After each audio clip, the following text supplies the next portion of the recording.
What is going on, guys? Bruin Steel here. Welcome back to another WWE broadcast. I'm your host, Bruin Steel, and I'm joined by Canadian Yorker. And today we are recapping and reacting, sharing our thoughts of this Crown Jewel 2024 pay per view, which took place this past Saturday.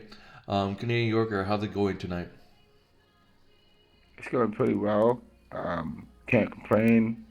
It's been a long day, but glad to be here All right, so Crown Jewel, it was an awesome and, show. just to be talking about And that. yeah, so what were you saying? Sorry. Yeah, it was really good. It was some things that I didn't expect that would be happening first, but I mean, it was a pretty good show. Not gonna All lie. right, so let's start off with the match to match. Each match. So surprisingly, I thought this was the main event, but it made sense that they had the other one as the main event match. But we got Roman Reigns and the Usos versus the Bloodlines, Solo Sikoa, Jacob Fatu, and Tama Tonga. So this was the opening. Excuse me. This was the opening match. Um, so basically, the Usos, they worked really well as a unit early of the match, but there was some tension. Obviously, I said there was going to be some tension between Jay and Reigns. Reigns asked Jay to tag him, and only for Jay to stare at him and instead tag in Jimmy. So there's tension still between Jay and Roman. Um, the big of Discord allowed the Bloodline to briefly take over the match by isolating Jimmy. Comeback attempts from the Usos were cut off by more stretches of the Bloodline dominance while keeping Reigns from entering the match. Jay finally was able to make a hot tag to Reigns, who immediately begins trading shots with Solo Sikoa. So Solo eventually hits Reigns with a Samoan spike, but Jay was able to break the pin, setting up Reigns for a Superman punch before the other Bloodline members cut off the attack, with Jacob Fatu hitting a flurry of moves on Reigns to set up Solo Sikoa hitting a pair of Samoan spikes to score the pitfall. So the Bloodline, Solo Sikoa, Jacob Fatu, and Tamatonga defeat Roman Reigns and the Usos. And people are saying, oh, what an upset. And I think I called it myself. I said Solo's going to pin Roman. And what do you know? That happened. But what was interesting is what happened after the match. After the match, the Bloodline continued to attack Reigns, taking out both Usos as they attempt to make the save. Um, but then Sami Zayn's music hits that the Bloodline had a chair wrapped around Jay's head. After some tension over which side Zayn would side with, he hit an exploder suplex on Solo, and the Usos helped clear the ring, leaving Solo alone and trapped between all four before Solo Sikoa ducked a Zayn kick that instead hit Reigns. So Sami Zayn tried to kick Solo, but Solo moved out of the way, hitting Reigns instead. The match was it was great. It was a great match. And they actually teased a Sami Zayn reunion. I feel like they still need to work things out if Sami Zayn is going to join the OG Bloodline. But the Bloodline, Solo Sikoa, Jacob Fatu, and Tama Tonga get the victory over Roman Reigns and the Usos. So I was right on this one. Let's go, and I called it. So Canadian Yorker, what are your thoughts on this match? Um, I will say that um, you know the Usos and Roman Reigns, they had the chance to win this match, obviously, um, but they were outmanned and outgunned. And obviously, I would say Tama Tonga and Tangaloa, they don't have the same intensity. They don't have the same teamwork as the Usos do. Um, Obviously, there's still some sort of uh, missing chemistry between the Usos because they lost it because now they're on opposite fronts. Um, you know, I think Jimmy and Jay still have to work out some of the issues in order to get if they were to return to being a tag team champions, it would be issues for them. Um, but I mean, it's a great pickup win. It's a win. A win is a win for the new bloodline. For Roman Reigns and the Usos, it's a loss for them. And I was expecting them to win because because they've been so dominant for the past 4 years. They know how to work together in a tag team scenario like that. But then for them to lose, it also was because partly because of they don't have Jacob. They don't have someone like Jacob Fatu. Jacob Fatu has been a huge X factor for the new bloodline, and he's just been so dominant. Um, I mean, he took both them. He took both the Usos out. I mean, the fact of the matter that he could do that. I mean, he is a rising star. That is definitely Solo Sikoa's best backup plan when things get hairy for Solo. So that's obviously that was he is the X factor right there that helped them get over the hump against Roman Reigns and the Usos. Because if he doesn't have Jacob Fatu, it'll be tougher for him to get the win. But that is exactly what happened to Roman Reigns, and Roman Reigns would have been taken out just like Paul Heyman was taken out and right at Crown Jewel. So we would have seen that happen had not Sami Zayn interfered. All right, so moving on to the second match of the Crown Jewel pay per view, we got that fatal four way women's tag team championship match. Bianca Belair and Jade Cargill defending those tag team titles against Damage Control, Metaphor, and Chelsea Green and Pimper Niven. So the champions they dominated in the early stage of this match before the Metaphor got involved for a clunky stretch of their own offense. Damage Control got their run next before Niven's tagged in and had her turn. Kairi Sane hits the elbow drop from the top rope to Green and Niven on the outside, followed by Io Sky Moonsault, which was absolute amazing. And then Lash Legend launched Jakara Jackson onto everyone outside the ring. Back in the ring, Jade nearly puts Chelsea Green away with Jade before the pin was broken up. A flurry of big move followed with Pimper Nivens accidentally hitting Chelsea Green with a splash. I mean, how dumb can you be to do that? And Bianca hitting the Doomsday device on Nivens to score the win. So yeah, Bianca Belair and Jade Cargill survived this fatal four-way tag team match and retained their tag team titles. So Bianca Belair and Jade Cargill surviving, and they retained the tag team titles. So yeah, so I guess I was wrong. It was kind of a risky pick to choose Damage Control, but I really wanted to see Damage Control win the titles as baby faces, but I think Bianca and Jade are probably gonna hold on to the titles till maybe at least WrestleMania. But despite me being wrong, as long as Chelsea Green and Pipper Nivens didn't win the title, thank God. I'm glad Chelsea Green got squashed, but Bianca and Jade retained their titles. So I liked this match. It was great. Canadian Yorker, what are your thoughts on this Women's Tag Team Championship match, Fatal 4 Way? I I know you're definitely happy, think so. it's a great yeah, it's a great pickup win. It's a great win for Bianca and Jade. I mean, they're continuing to be the dominant tag team champions that they are. We're actually seeing more of what their potential is, and that's great to see. I think it's great to see that, to see them continually get another win, and hopefully they'll be able to hold on to the championship at WrestleMania, and we'll see how far they can take it. And I mean, yeah, like I said, the Damage Control is the second best team out there that they are definitely title contenders to be the next tag team championship. But that's Last Legend. We can't count them out as well. You mentioned that they're also a really good team. They also could win the championship. You know, so that's good for them. Alright, so moving on. We got Seth freaking Rollins going one on one with the monster Bronson Reed, a one on one match. This was an intense match as well.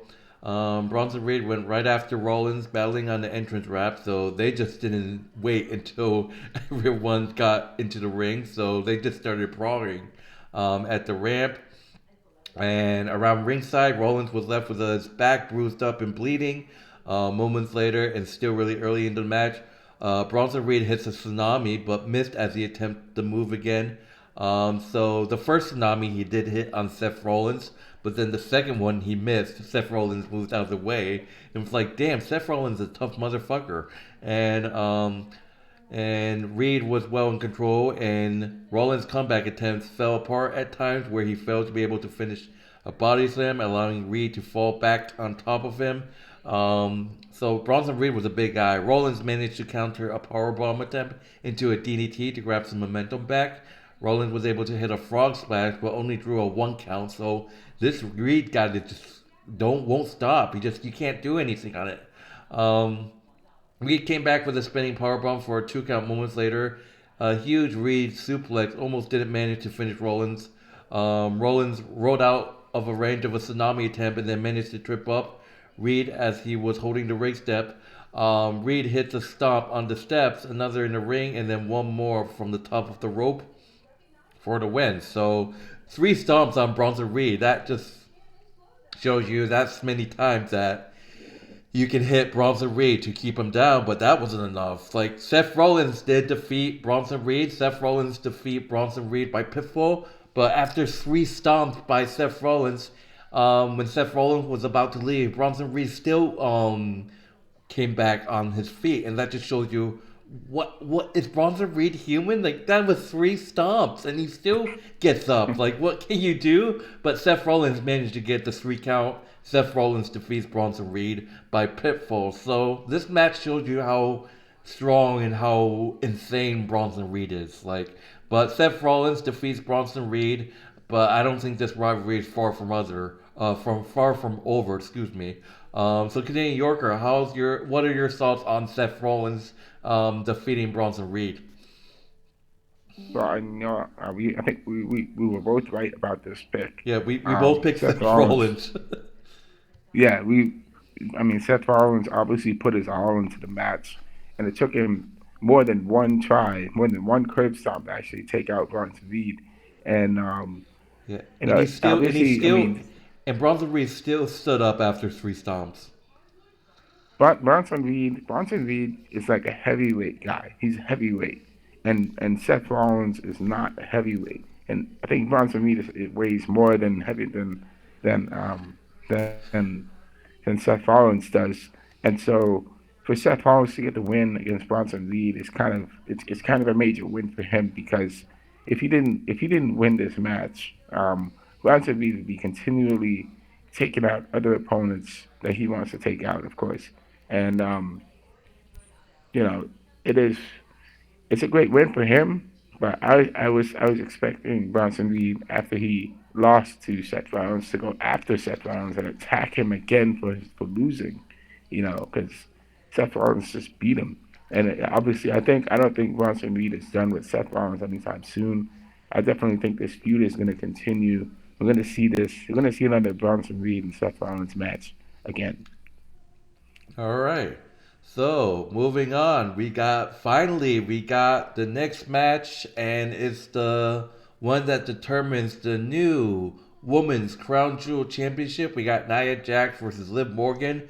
So talking about this match, this was, I wouldn't say it's my favorite match. There was like a lot of interference in this match. I mean, could Nia Jax could have won this?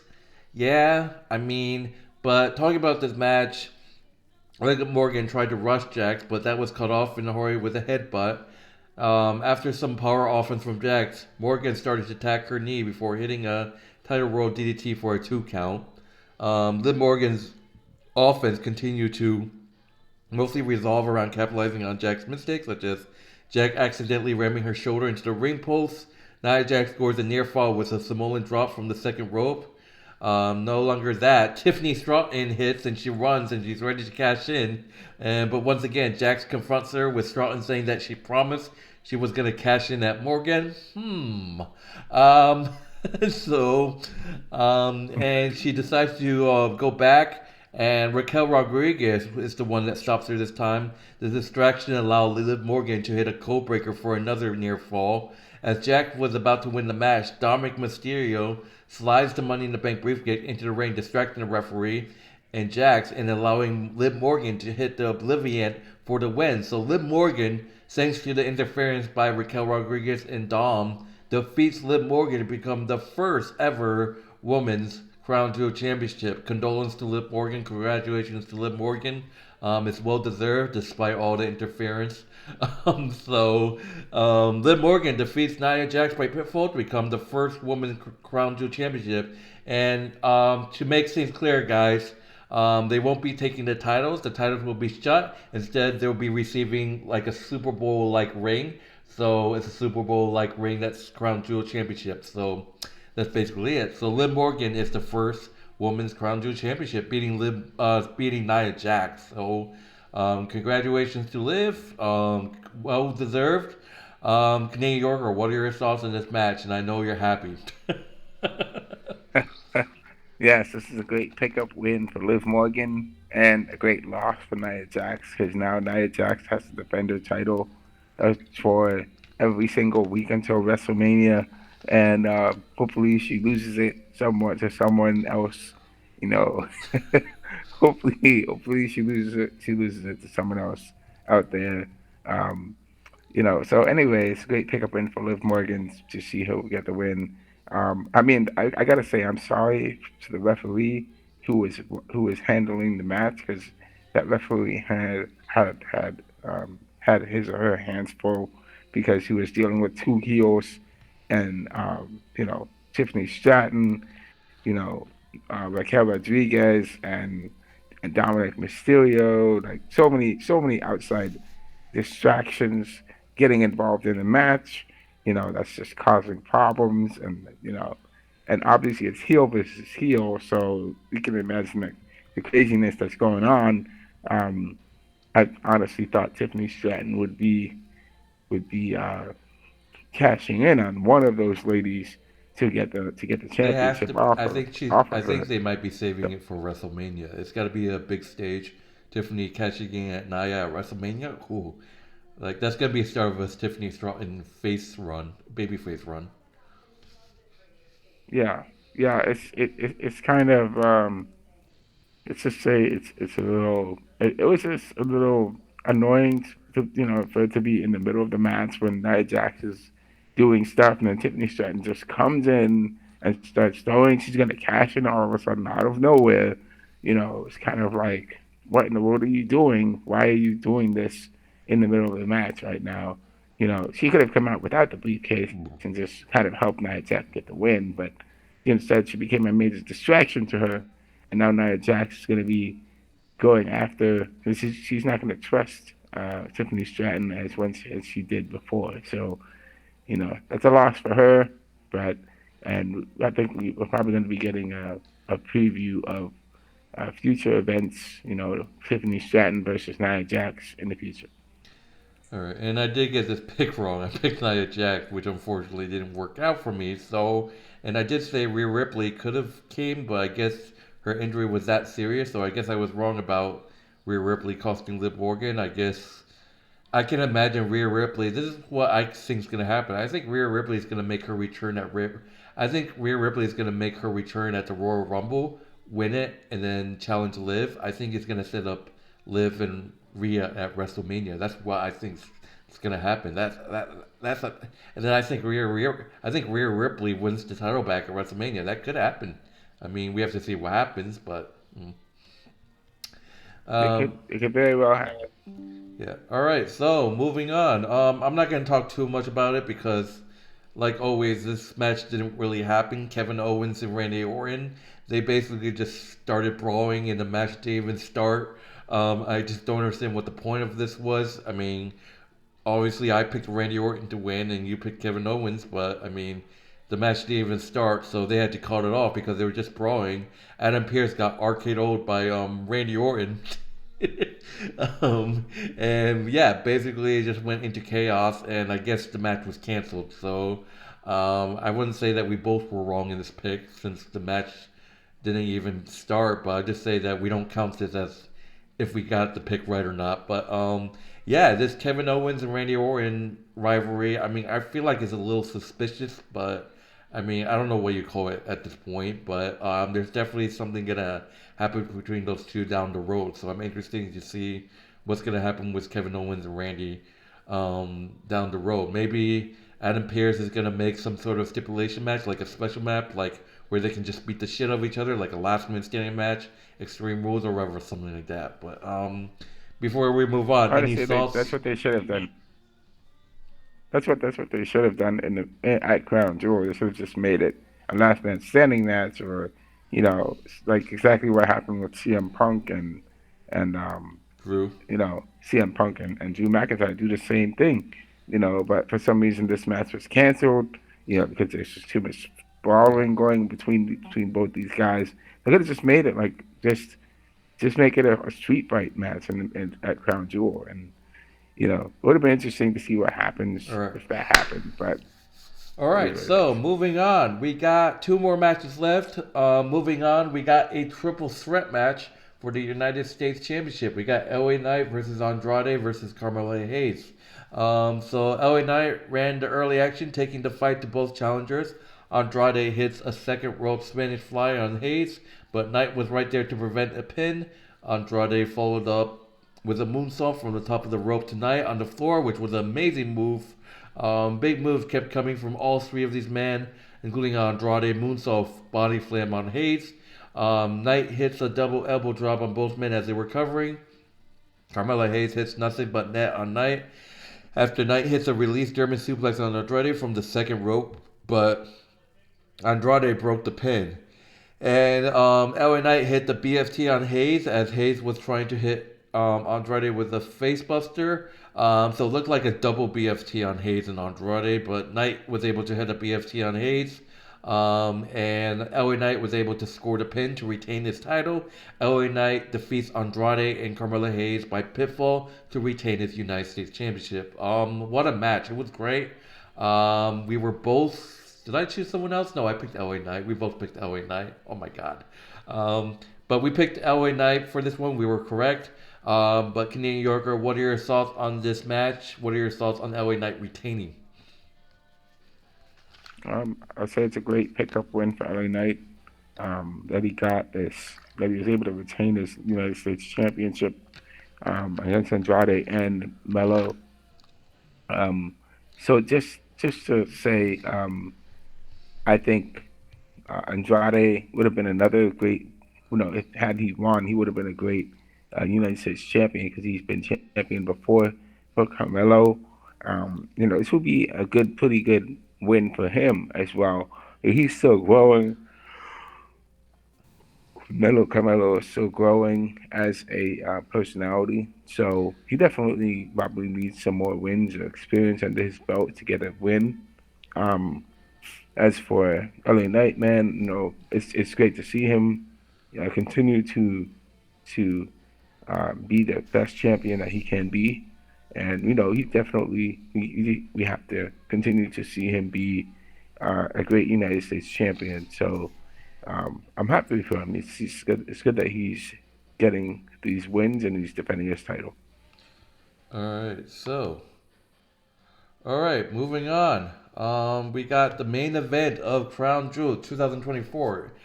We got the men's Crown Jewel Championship, Gunther versus Cody Rhodes in the main event. This was an unbelievable match. So winner gets the inaugurated Crown Jewel Championship, which is the Super Bowl ring for the men's side. Cody Rhodes and Gunther. Cody Rhodes dominated an early stretch, working over Gunther's arm until Gunther was able to wrap up a headlock. Rhodes went for a bionic elbow, but that left him open to eat Gunther's first big chop of the match. As Rhodes tried to make a comeback, he was nearly caught in a sleeper before Rhodes escaped. The two spilled outside the ring where Rhodes Rhodes into the ring apron and then body slammed him on the floor. That left Rhodes back compromised and he was unable to slam Gunther when his two were back in the ring. Rhodes' back gave out again on another body slam attempt. Gunther continued to work over Rhodes' back, so Rhodes' back didn't look good in this match. Big chops across the back. Rhodes finally managed to hit a body slam without his back giving out. Rhodes continued to fire up, taking the flight to Gunther before finally hitting him with a bionic elbow and a Cody cutter for a near fall. Gunther counters a disaster kick into a Boston Crab and then a sleeper seconds later. Rhodes broke the hold with a jawbreaker, um, jawbreaker. Jawbreaker, and then the second jawbreaker as Gunther hooked in the sleeper again as Gunther attempts a third scoop or sleeper in a row. Rhodes was able to counter it into a crossroads. Gunther came back with a power bomb, which only had Rhodes count to two. And man, this was a great match. The two traded strikes until Rhodes hit a second crossroad, but was again unable to secure the pinfall. So Gunther going all in, and I can say this was one of Cody's toughest opponents. Cody went for a super Cody cutter, but was caught in the sleeper once again. And then Rhodes managed to roll back and pin Gunther's shoulders to the mat while still in the hold to score the win. So Rhodes getting the huge win off of with after a counter. So basically, he was going for a Cody cutter, then he got caught in a sleeper, but then Cody Rhodes managed to roll back and pin Gunther's shoulder. So it was a little schoolboy pin. And Cody Rhodes gets the win with the counter. And yeah, that's all she wrote. Cody Rhodes is the new Crown Jewel champion, getting the Super Bowl ring, sort of like thing. Cody Rhodes defeating Gunther by pinfall. What a win for Cody Rhodes. And we both picked Cody Rhodes in this one. And after the match, Gunther shook hands with Cody Rhodes after the match, accepting the loss with respect.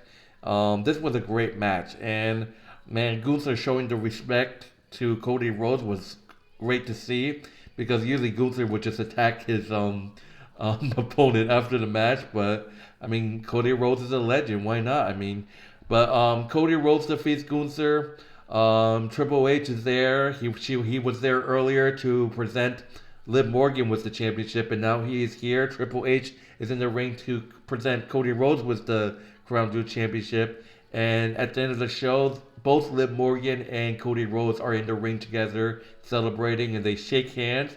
We rarely see Liv Morgan and Cody together, so that's great to see Liv and Cody together in the ring. Respect to men's wrestling, to women wrestling. Liv and Cody, respect to each other. And there you have it, man. That's Crown Jewel. So what are your thoughts, Canadian Yorker, on this match with Cody Rhodes defeating Gunther? Oh wow. Like we just we, we we both picked Cody Rhodes to beat Gunther. Um, it was a tough match. Gunther is a tough champion to beat. Not everybody can beat him one on one just like that. But for Cody to actually, pull off a win against Gunther is impressive. Because Cody has definitely been prepared for that, because he's faced Roman Reigns, he's faced off against um, uh, Brock Lesnar, and definitely, you know, he's faced off against his fair share of opponents.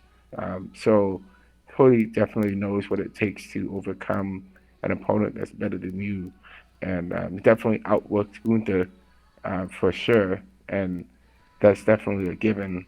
So, and I gotta say, big props to Gunther for actually paying his respects to Cody for getting the win against him, because Cody, he I thought that I think yeah, he. yeah, I I was just gonna say. I was just gonna say. I think Gunther may have slightly underestimated Cody in my own opinion. I do think he did underestimate him yeah, a little bit. yeah, I don't know, but it's like I want to see what Gunther's like as a babyface. I mean, that's Oh one boy, thing, don't but get like us started. Don't get us started now. that's one thing for Gunther to show respect to Cody Rhodes, who's a face. I mean, what can you do? I mean, we've seen a lot of, we've seen some heels show respect to faces, and then after that, they turn into a baby face. But Gunther, I mean, he could be a tweener, maybe, and then a face, but we have to see. But the only time I can see Gunther becoming a face if Ludwig Kaiser turns on him. So Ludwig Kaiser turns on Gunther, that will turn Gunther into a face, but it won't necessarily mean that because we saw Ludwig Kaiser turn on Giovanni Vinci um, a couple months ago. But Gianni Vinci is still a heel. He returned still as a heel on SmackDown, so I'm not quite sure. So, I don't know either. I don't know either. I do but think. I mean, if I personally, see I like Gunther Gunther as a ever face. turning I mean, as a face. babyface, Ludwig Kaiser turning on him is the best storyline. I feel like that could be the case, and I'd love to see a feud between Ludwig Kaiser and Gunther. Maybe Gunther becoming the face, Ludwig Kaiser the heel. We have to see, but it'll be interesting. Like I said, it'll be interesting to see Gunther as a babyface. Yeah, it will be interesting to see when that finally does happen. It But will be then people interesting are to gonna be see like, how "Oh, Gunther will Gunther be. is better as a heel than a face." Blah blah blah blah. He is better as a heel because he's more authentic and he delivers way more better promos as a heel than he does as a face. That's just my opinion. And I was just gonna go back to Cody Rhodes shaking hands with Liv Morgan.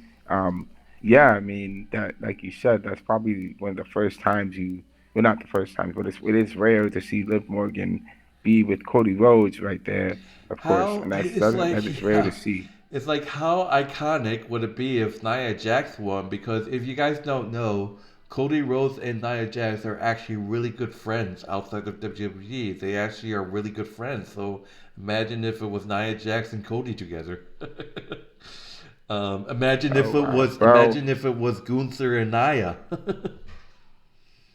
man, that would have been interesting if Gunther and Nia were the champions. That then they would be holding onto the championship for Yeah, a I'm long just saying, time. what if You it know, was Nia and Cody because they're actually really really good friends. Like if you had a men wrestler and a women's wrestler, I mean Cody and Nia are actually really good friends. So yeah. Yeah, I was also gonna say for Dominic, how does Dominic feel about Cody Rhodes being there with Liv Morgan? 'Cause Dominic Mysterio is probably going to want to get a shot at the championship, the WWE championship. no, We'll probably never, see never, that never, happen. never, never.